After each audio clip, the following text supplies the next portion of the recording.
Hi, my name is Brian Schmidt. I'm the curator at the West Pasco Historical Society. Today I'm going to give you a short little tour of our Native American collection. We have 4 exhibits in our Native American collection as a timeline.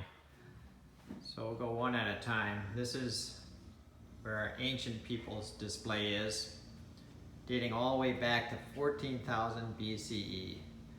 So that's just the politically correct way of saying BC. It's before the Common Era. I wanted to point out in this display the Clovis Point. The Clovis Point is important because it was found in Clovis, New Mexico, inside a skeleton of a woolly mammoth, and so thereby dating it to the Ice Age. So it was a very important piece for a long time. Our next display is the Timucua. And in this display, it features a vessel that is 2,000 years old.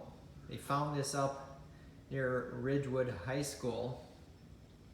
And actually it was put back together by George Ferguson, who did a pretty good job. You can hardly see that it was broken into about 20 different pieces.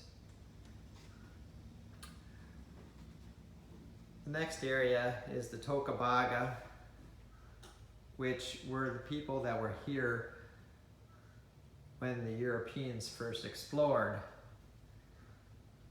And we have a mound called the Olsner Mound by the locals. Martha Olsner there on the left, Dillian Armstrong on the right, her neighbor. And that mound still exists today on the Cody River.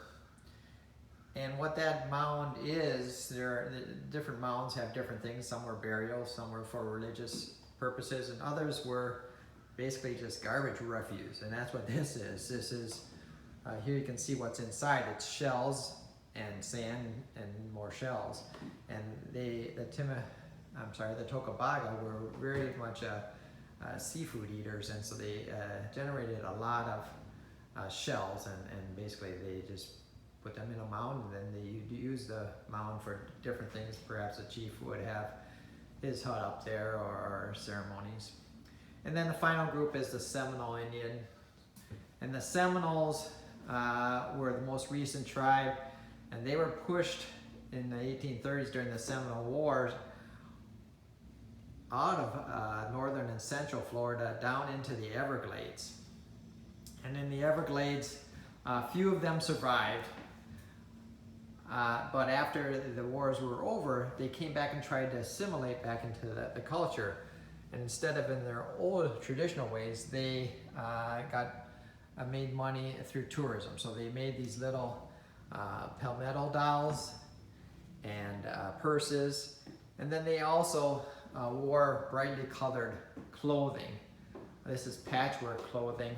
That wouldn't have been something they normally wore, but to attract the tourists, specifically the tin can tourists that were coming down the Dixie Highway in the early 20s, they would get them to pull over to their stands. They would have different brightly colored clothing and have things at their stands, such as alligator wrestling, and then they could sell their different pottery and dolls and so forth.